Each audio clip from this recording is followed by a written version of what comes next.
Okay.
Alrighty, so this video is strictly about the functionality of the Simplex 4005. Now, despite what was said by Charlie Davidson, this is not an addressable panel at all. It's not even a hybrid. This is completely conventional. So that means you can use any notification appliance and any input SLC device. They do not have to match manufacturer-wise. If you want synchronization, which you should because it's code, then I would recommend you make them all the same. So, like if you're going to use WeLock, you need to get a sync module for WeLock. Although, if you get a power supply, one of the new PS6s or PS10s, it's actually going to be able to do master configuration for WeLock.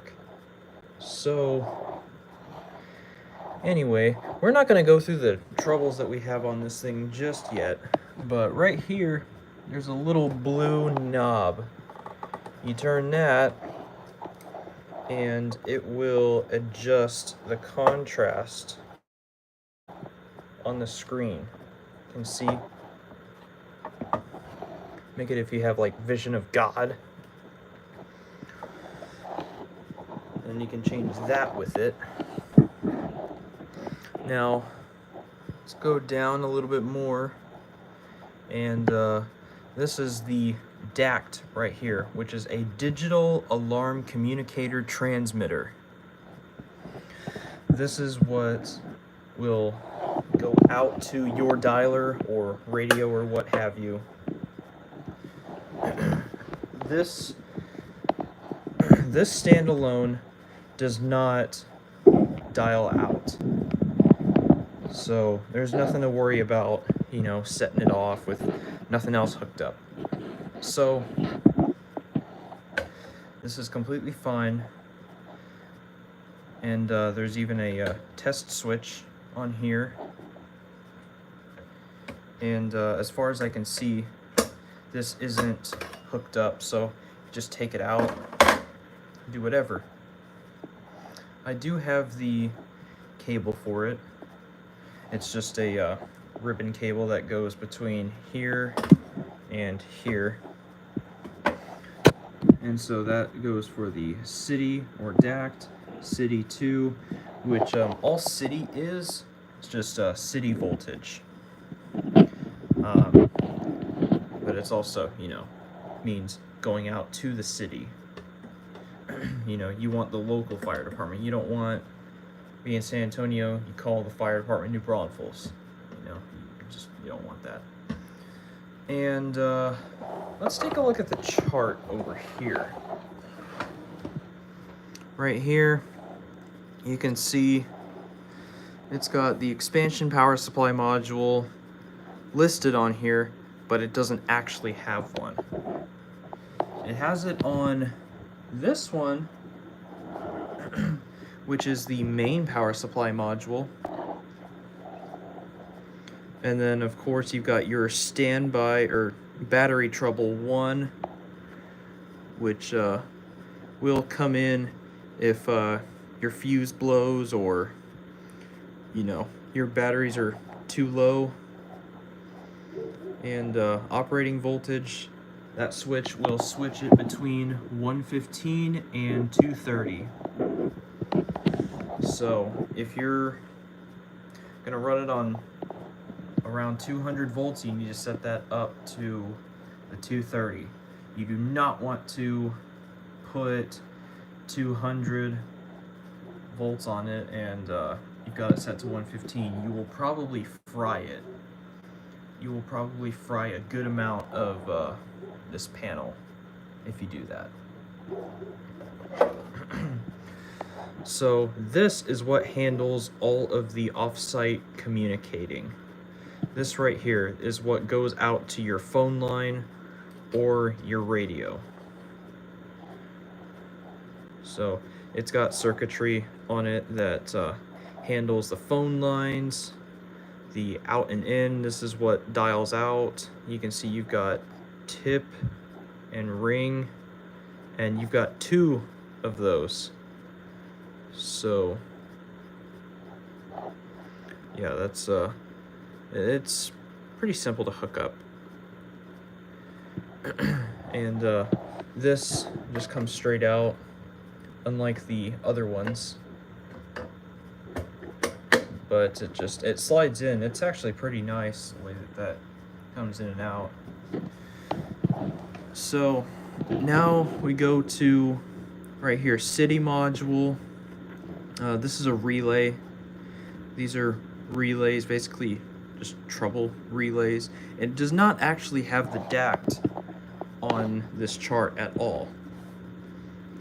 And yes, it does say disconnect battery and AC power before servicing, but oops, I think I forgot to do that.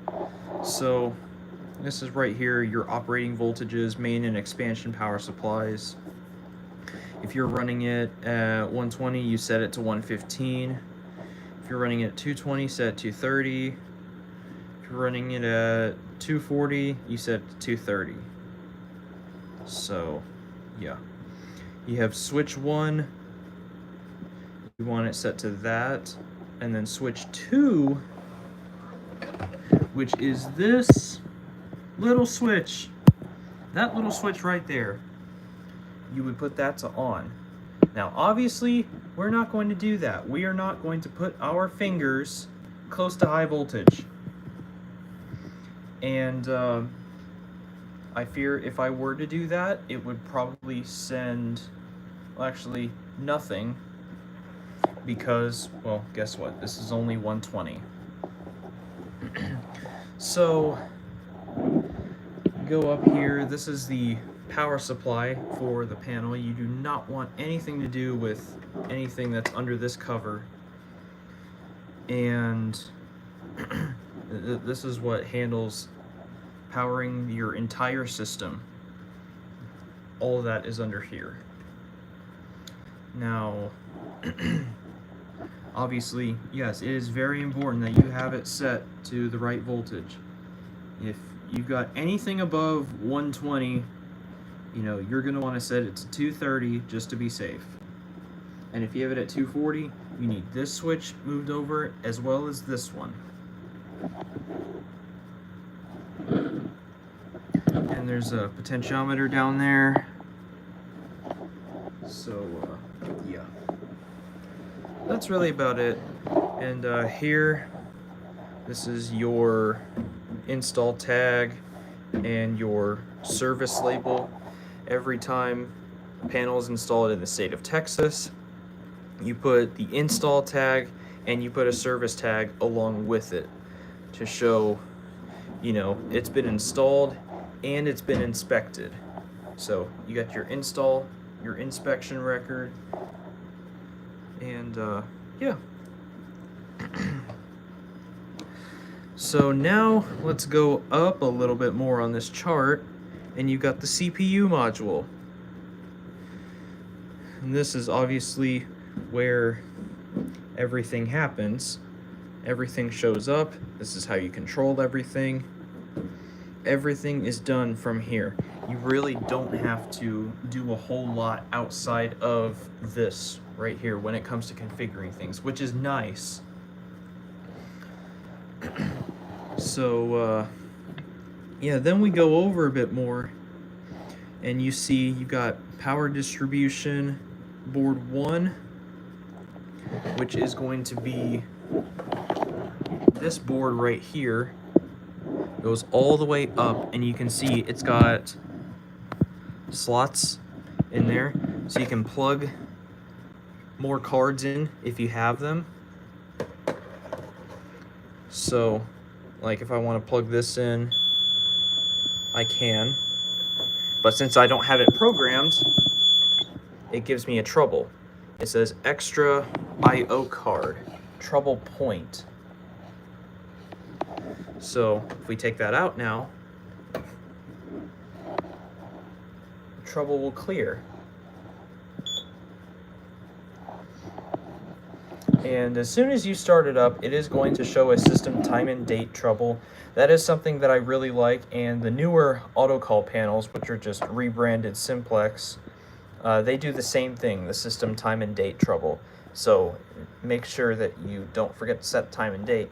That's something that I really, really like, and the Gamewell panels that I deal with mostly, that I install and sometimes do work with, it does not have the time and date trouble. Most of them just default to 2023, which is actually not too bad. So, yeah. Anyway, that trouble did not go away, so let's go ahead and reset that. Now, it does show on here I/O card 1, 2, 3, 4, and 5. These ones are optional. These ones come factory, so you gotta leave them exactly the way they are. And since they're not, I'm gonna have to reconfigure this, but I will show y'all how to do that. So now you can see it says no alarms present, system reset complete. And the reason all panels typically take a long time to reset is because the smoke detectors need a long time to reset, because they will stay activated until you cut their power. And it can also take quite a while for for them to vent out, because it takes quite a while. It takes a while to smoke them out, and it takes them a while to clear. That's just how it goes. So, anyway, let's go ahead and, okay, see, we still got 4 troubles, which is unfortunate. And we're going to have battery, it says battery connected, but that's false. So it just means that we don't have any batteries hooked up. You are supposed to have batteries for battery backup, in case your power does fail. And, AC loss will also give you a trouble. So anyway, let's go into the menu. This is something that I can show because the default passcodes are online. So we go into passcode. We're going to go to level 4.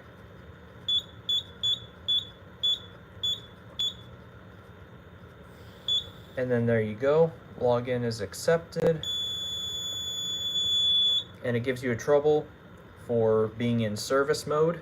So now you can see everything. It's showing you priority 15. An alarm is going to be priority 1, obviously. So we go down, software revision, set time date, walk test, programming, passcode, cold start, data transfer, and then back to viewpoints. So we go to programming.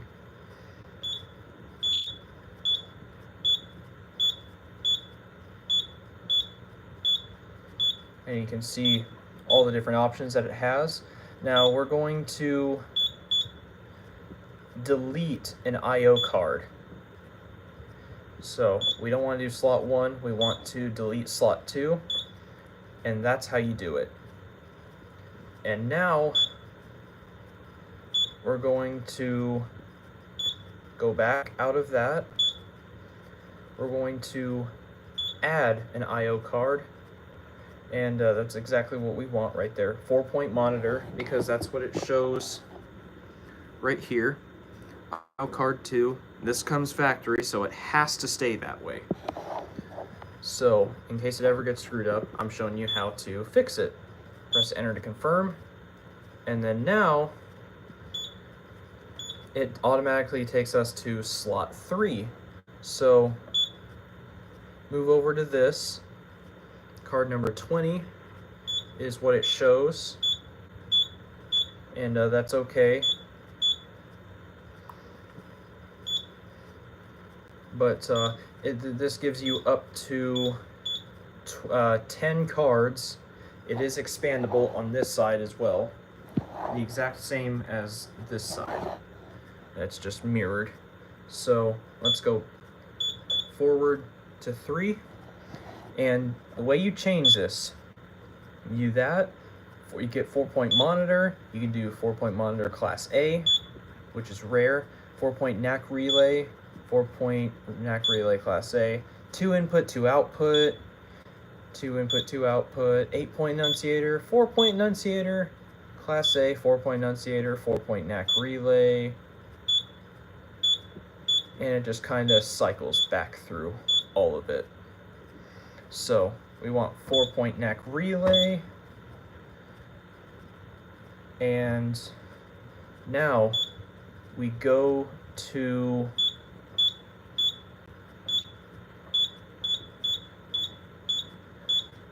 make sure,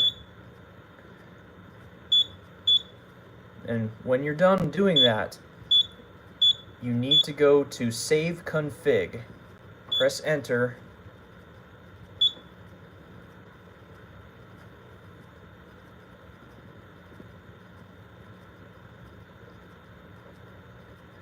and then as soon as it's done doing that, we're going to get troubles.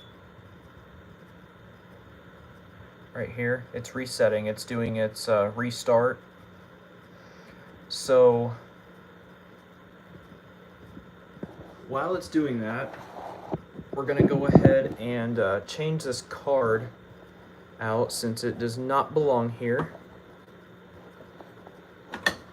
You can see its self-test is in progress. It does that every time it starts up.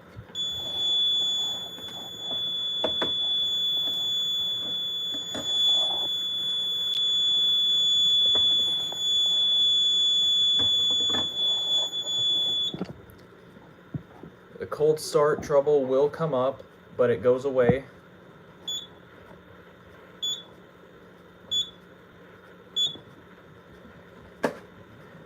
And this will be put back. Now, since these ones are all dummied out, these are basically unused, we want to put these down here, and it's going to beep at us because now the card is missing. You can see it says missing card.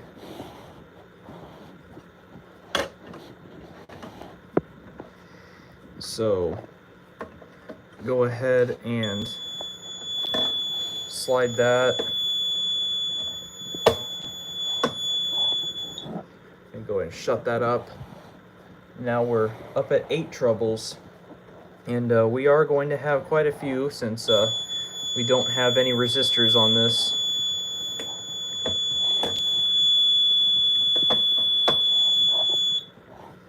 Now we have 11 troubles.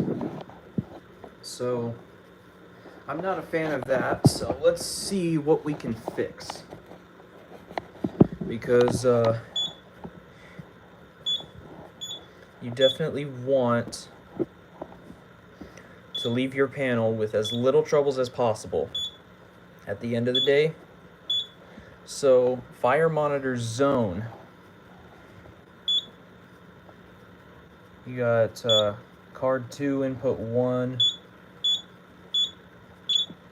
Card 2.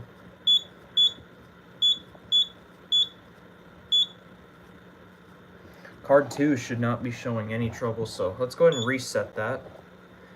Since I did it kind of unorthodox, I didn't power down the panel before switching those. And you can bring up the previous screen while it's resetting. Most of these troubles are latching on these older panels, so you have to reset it. And the cable to connect this to here, it literally just plugs in like this, and then the other side goes to that. And you can see now it has power. And no alarms present, system reset complete. And now we are at 7 troubles, which is expected because we got 4 zones, they're all missing resistors. Now the purpose of the end-of-line resistor is to supervise the line, and that resistor allows the circuit to look for shorts, opens, and ground faults, because all of those things are very bad. If you don't have a resistor at the end of the line, it's not monitoring it. And if you have a ground fault, then that is able to get you a red tag. And as you can see, that happened on this one. But however, I fixed it. So you can change the names of the zones, which I will show you how to do. And it says insufficient access level, it automatically logged me out. You can hear clicks. And now the menu is limited, but once I put in my passcode, you can do log in or log out.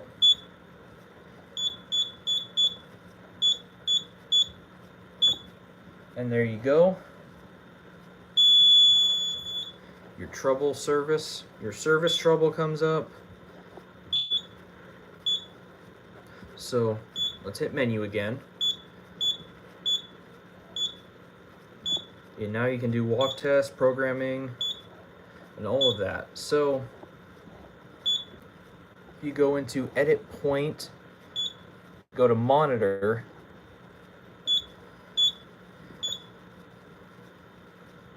and function, you can edit the point label. And you can change this to say whatever you want. So, whoops, I did not mean to press that. Okay, so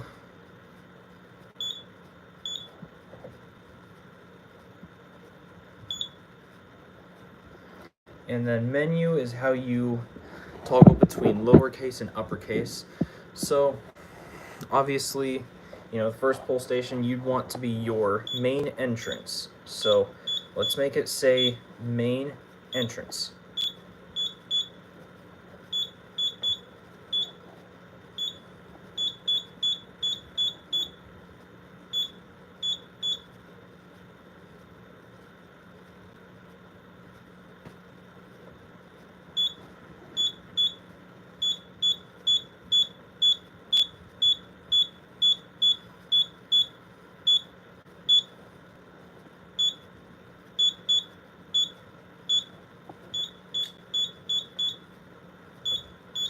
And it's just easier to do it in all caps. You know, that's how we do it all the time.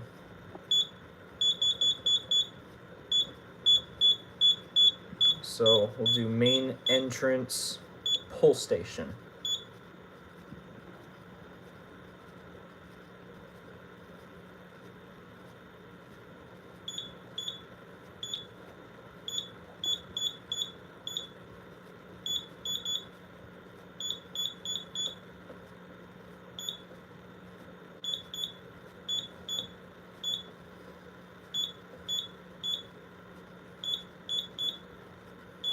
Now, if you mess up a character, unfortunately, you have to redo the entire thing. You'd have to move everything over, and it's easier said than done, unfortunately. It's one of those things. So, yeah, that does suck.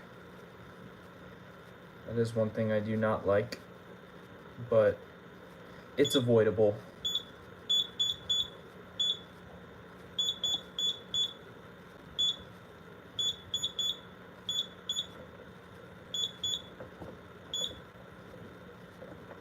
And it seems like it ignores repeated presses in rapid succession, but it doesn't. So,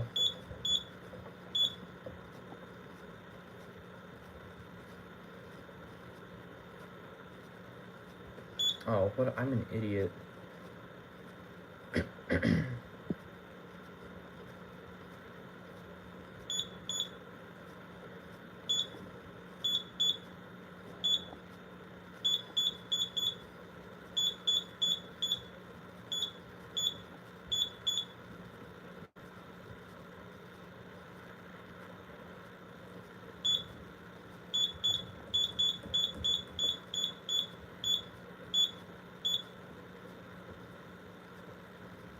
So yeah, programming this definitely does take longer than, if you have a terminal, like the Honeywell Fire Suite. That is one thing that is kind of painful about these older panels. Is that there's a lot more labeling. But, since it's slow, it's a lot harder to make mistakes.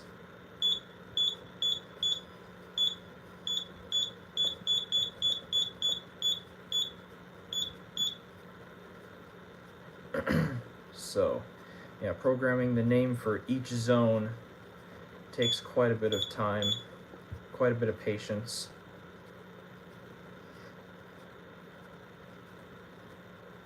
So, main entrance pull station, we press enter to confirm, exit to cancel, operation complete. So, there you go, main entrance pull station. Instead of IO card 1 input 2. So now if we get a jumper and short that input, when it shows up an alarm, it's not going to say IO card input 1 anymore.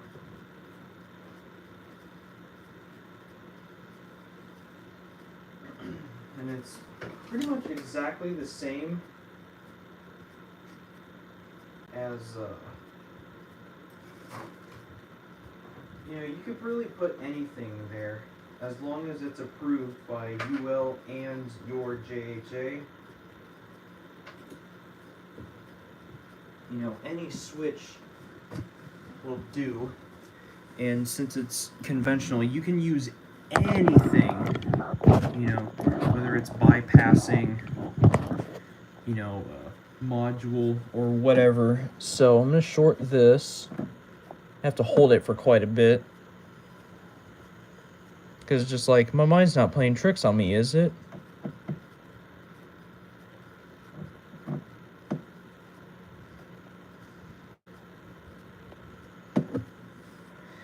And it doesn't seem to be taking that one. So let's short across input 5.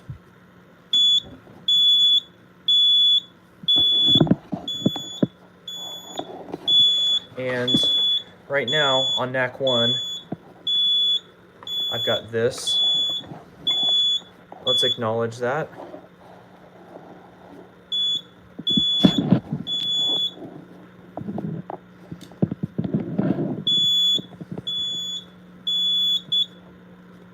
So yeah, acknowledge, it'll keep coming back on.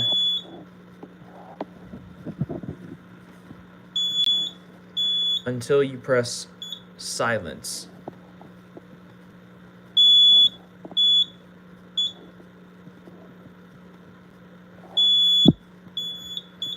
And obviously it's giving me a little bit of trouble. But you actually have to go to the one that is showing alarm, which is going to be this one.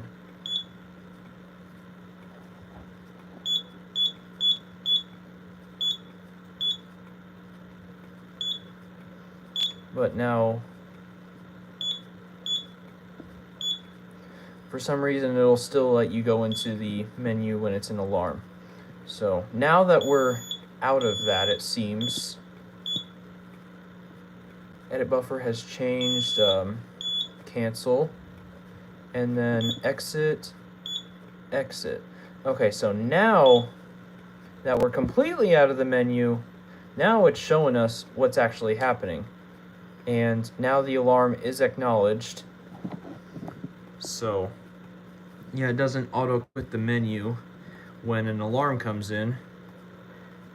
And you can see this is actually so bright that the camera's not really picking it up that much. So, silence, relay click, and that knack is no longer giving an output. So, alarm silence completed. Restore previous screen, press any key. So, yeah, that's the alarm that we got because I shorted across that, and you can re-alarm, just not with the same zone.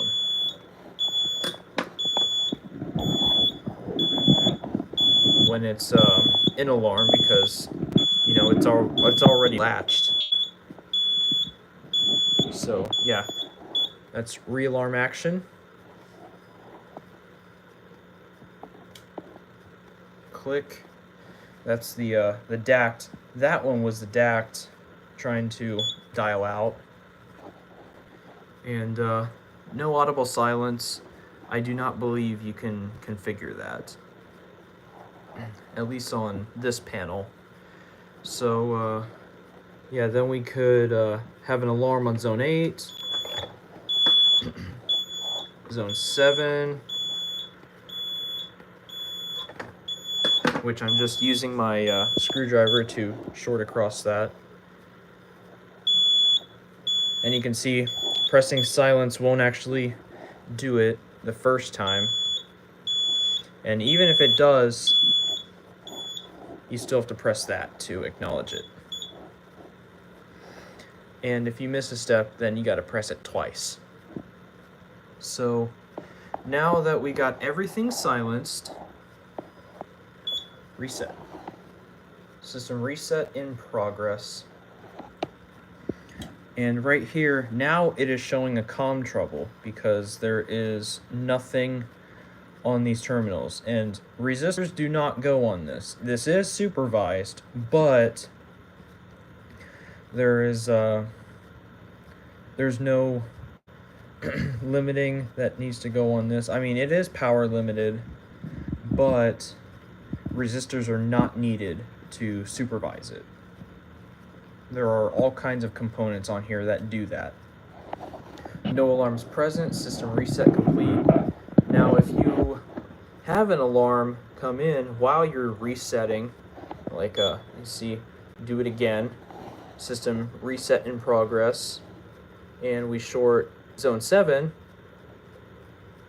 it's going to take a bit longer because it's cut the power to those, you know, just in case it's smoke, you need to cut the power. And it gives you time to reset pull stations. But as soon as power comes back to those zones, you're going to get an alarm and the reset is going to abort.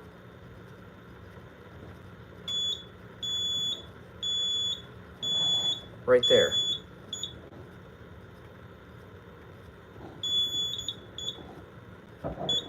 And it won't let you reset an alarm. That is something that simplex does not allow for. Most of the other ones will, though. But that is something I would say is important to know.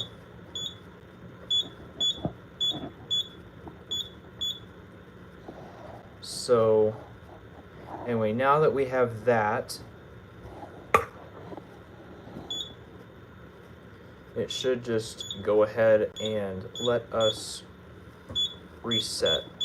So you press exit, reset, reset in progress, and you can see the alarm light went off, turned off. So, yeah. And this is going to show trouble. After 5 minutes, if it can't report out, it's going to give you a COM trouble. So, obviously, it looks like there's like 4 LEDs on here, but there's only 2. One of them is the power light, the other is the trouble light. So, this thing is taking quite a bit to reset, but it's reset now. We got 8 troubles.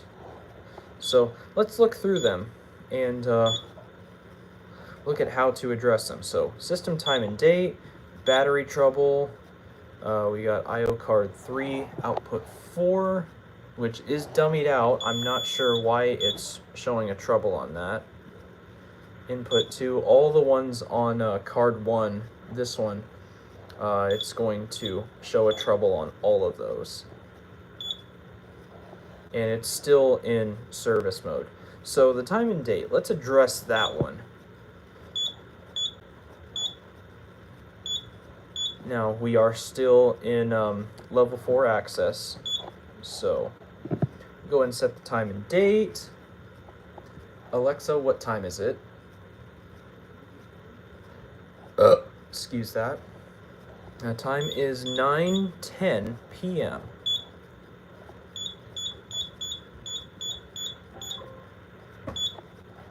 And I do not care about notifications right now.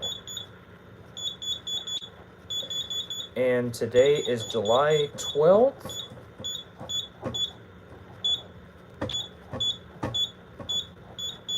'24.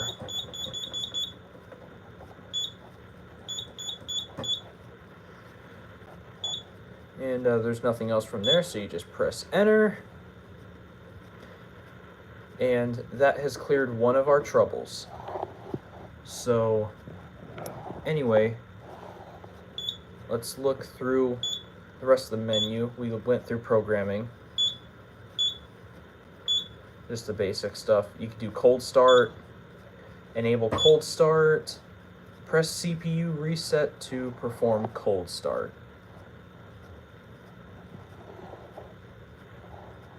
So, that obviously was not a cold start, you know, starting it from 0.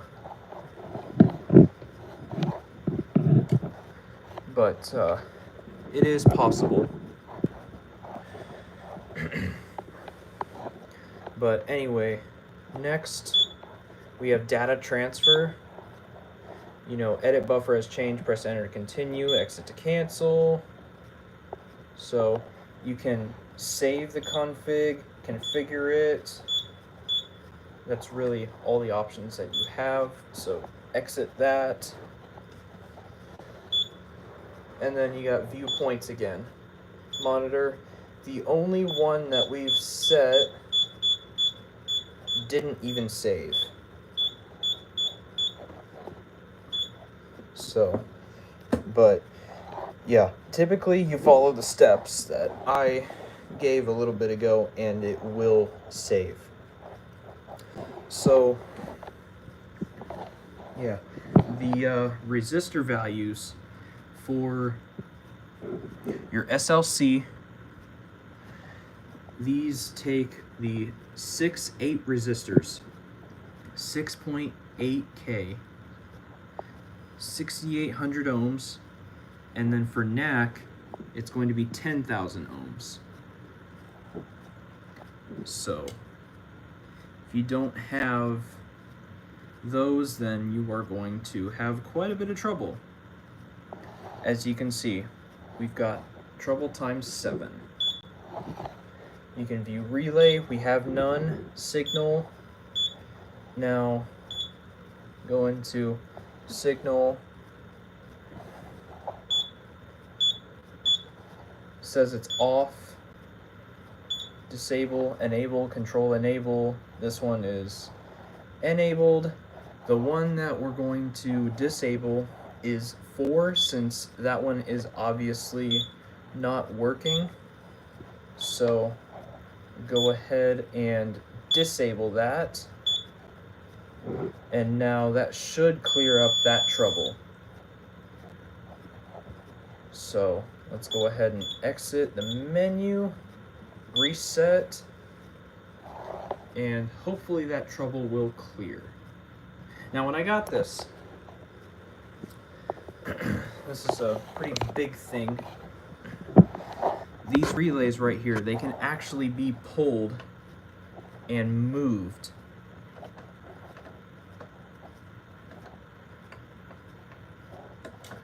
So if I pull it up, if it lets me do so, you can see, yeah, it bends the pins a little bit, but I put it back on there,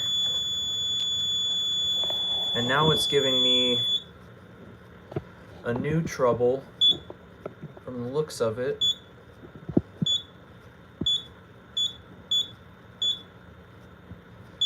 And we are still in service mode, but this was the state that this relay was in, and this jumper was also up 1. So the way that it's on here right now, it is it's on normally closed, so you can barely see it, but there are 2 things in there. You can see NCNO.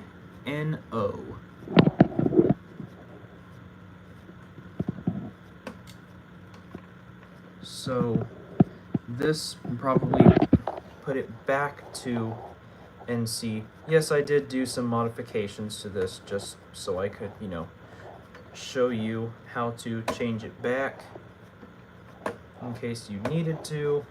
And obviously this isn't going to come up, so go ahead and pry it up with this.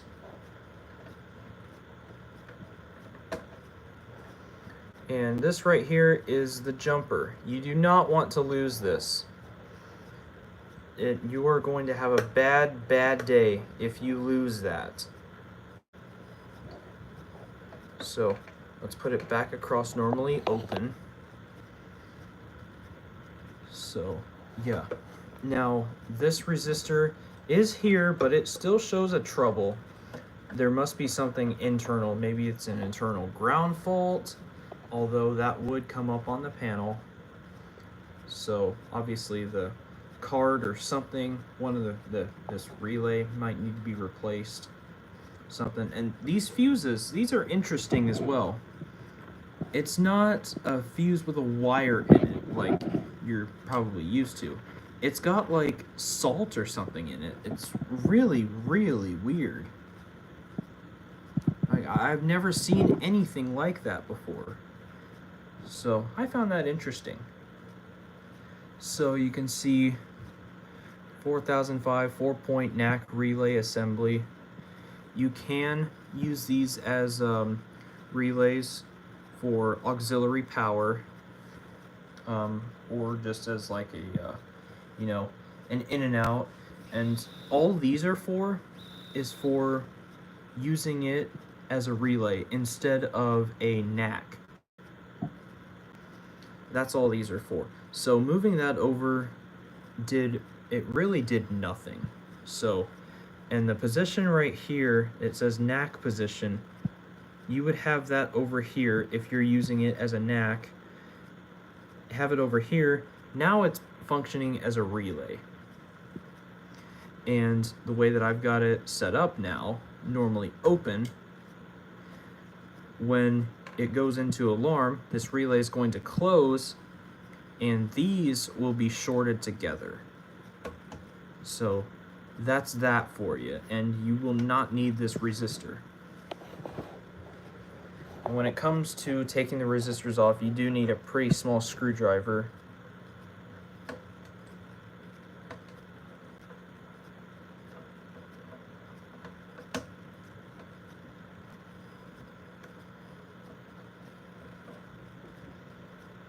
And then out comes your resistor.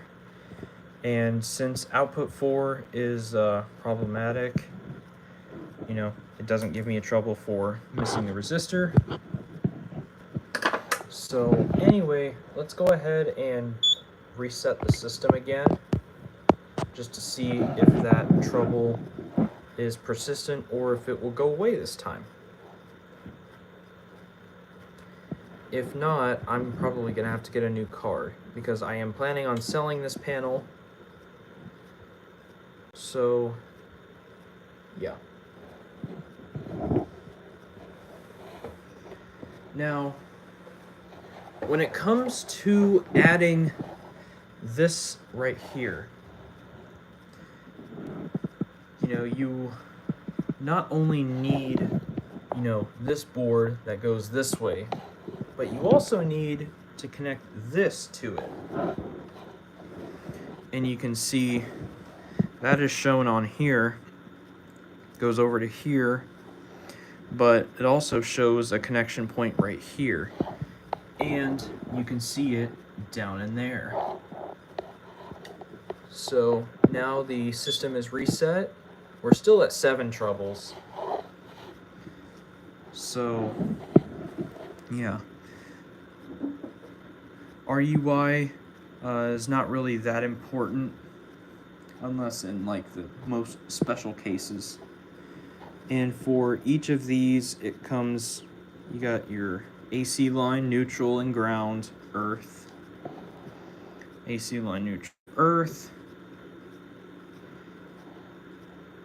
So, for external battery connections, refer to the wiring diagram. And all terminal connections are power limited except those to the AC power, battery, and city circuit. So, yeah, but the battery is still monitored. This chart has been provided for the purpose of identifying modules and wiring points. It's not a wiring diagram, but it is pretty good. Now, it does not show on here the resistor values. It does not show the resistor values that you need. But from my experience, and because I know, you need 6.8K resistors for your inputs, or your SLC, your signal line control devices. At the end of your circuit, you need that. And then at the end of your NACs, you need the 10,000 ohm resistors. And with a conventional line, since this is fully conventional, you cannot have any T-taps at all. That means you got 3 wires in one terminal, and you know, one's an in and out, but one branches out and ends. And you cannot do that. If you miss a device, then you need to have it go in and out. So you have to take one set of wires off, and one of the new sets of wires, you wire nut it to that set that you've just taken off. And the other new pair goes on with one of the old pairs of wires on the terminals. So you still have 2 wires on each terminal, but then you've got one of the existing and one of the new wire nutted together, both that are in the jacket, if that makes sense. So everything else in here, it just says alarm supervisory trouble condition, system indicator flashing, tone on, to acknowledge, press ACK, located under flashing indicator until tone alert is silenced. Review individual alarm supervisory trouble conditions with each press of the respective acknowledge key. Summon appropriate personnel to investigate. If it's a supervisory or trouble, you know, you get your maintenance team. If it's fire, then it doesn't matter. Summon the fire department. That's who you summon if there's a fire condition. And to silence it, you press silence, restore to normal, press system reset, and acknowledge to silence your tone. And the conduit knockouts are pretty few and far between, which I'm not a fan of. You've got just 2 at the bottom, none in the sides, and then you've got 4 on the top.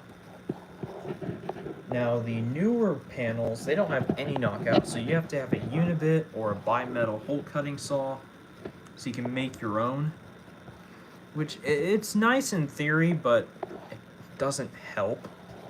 So, yeah. And just for size, close this up. This panel is massive.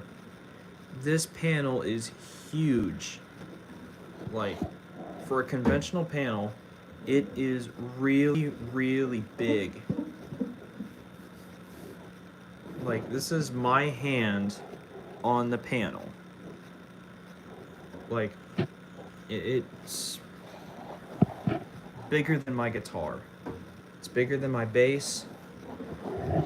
You can see fire alarm control 4005, and it's got vent holes right here because, you know, hot air is generated when you've got high voltage or relatively high voltage.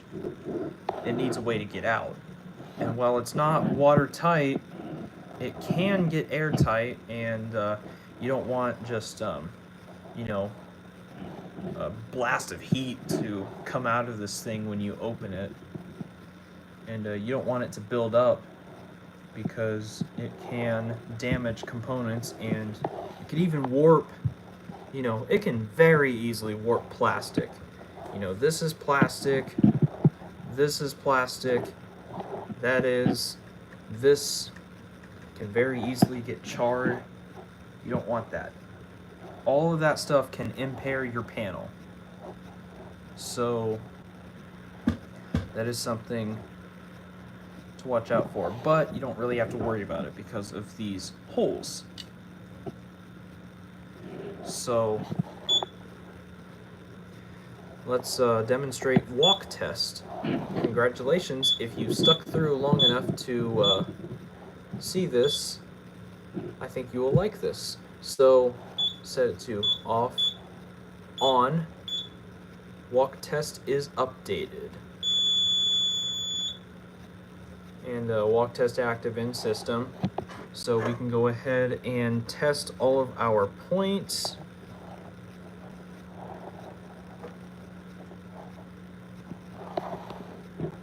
And in order to do that, it says system reset not allowed in walk test. So it's not letting short that. Please don't tell me that walk test does not work.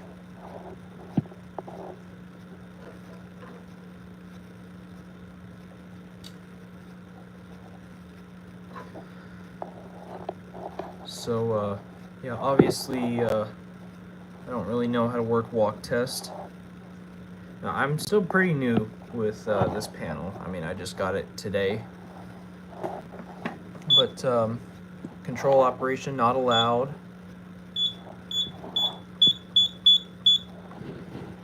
Function, control on, change priority, on, enter. That control operation's not allowed. So we still got our 8 troubles. Let's see if now we can send a signal.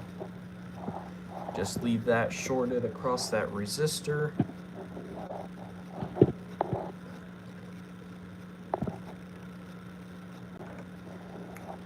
So, yeah, obviously I need to play around with this thing a little bit more before I completely know what I'm doing. But yeah, that's pretty much the basics of this panel. And I'm not an expert. You know, I'm just a guy with a camera who has, you know, some publicity. Not much other than music, though. That's the only thing. But I do have a niche for this kind of stuff. I have, you know, I've been into this for 12 years. So I know quite a few things. And, you know, I'll try and answer any questions as best as I can. Manual evacuation, control, we'll turn that on. Right there.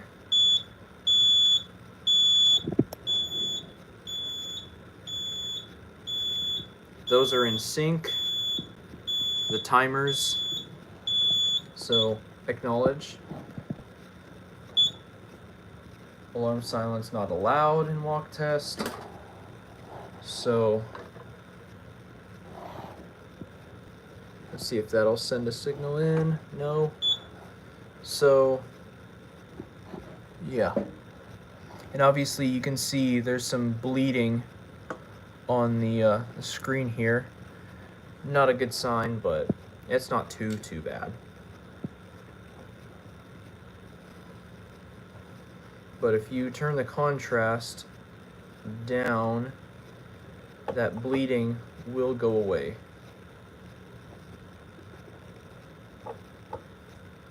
See? Now it's gone.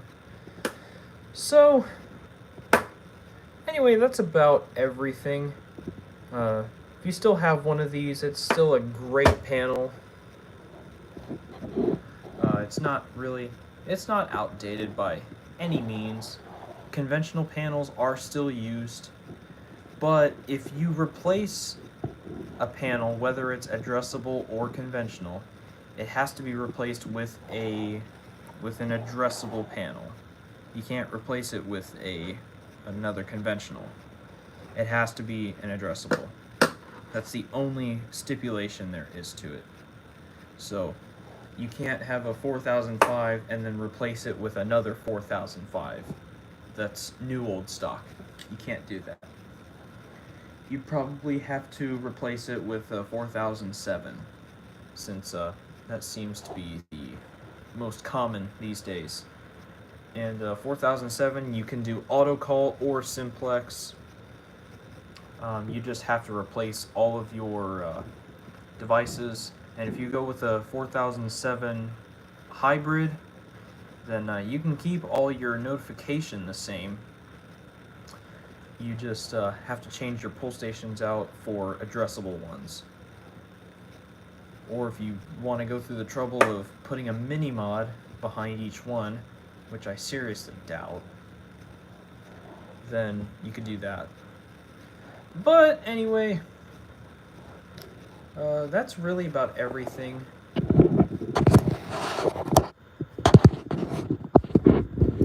And you can see the type of system that this is. It was a local, and it's also auxiliary, remote station. That's what it had. Central station, protected premises, proprietary, burglary control unit protected. That's a negative. Emergency communication or relocation is a no. Smoke control, no. NFPA 92A, 92B. Had manual fire alarm, automatic fire alarm, supervisory, water flow alarm, reverse polarity, no. Coded, yes. Coded, non-coded, yes. Very interesting. DACT, yes. Multiplex, yes. So it's for indoor dry applications. You will never find a panel that's for outdoor wet applications. And even if you do, it's very rare. I've never even heard of such a thing. So, yeah. Improper programming can result in significant damage to the controlled equipment. this video is just for a demonstration, just to show y'all what you can do with this panel. So, yeah, make sure you program it right. Don't just go off of me, because I did make some mistakes in this video. Read all the instructions carefully before programming or reprogramming the system. Don't be like me. Read the instructions. If I had instructions, that would have helped.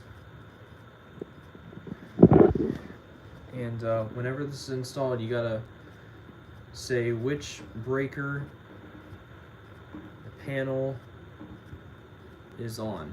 You gotta list it, the breaker that it's connected to. You have to have a dedicated circuit, 120 power, for fire alarm. And you have to label which breaker it is and which panel that breaker is in.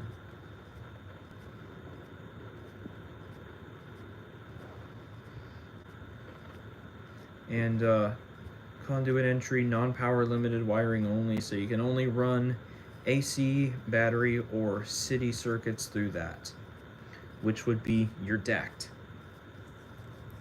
And then these are for power limited only, so that would be SLC and NAC.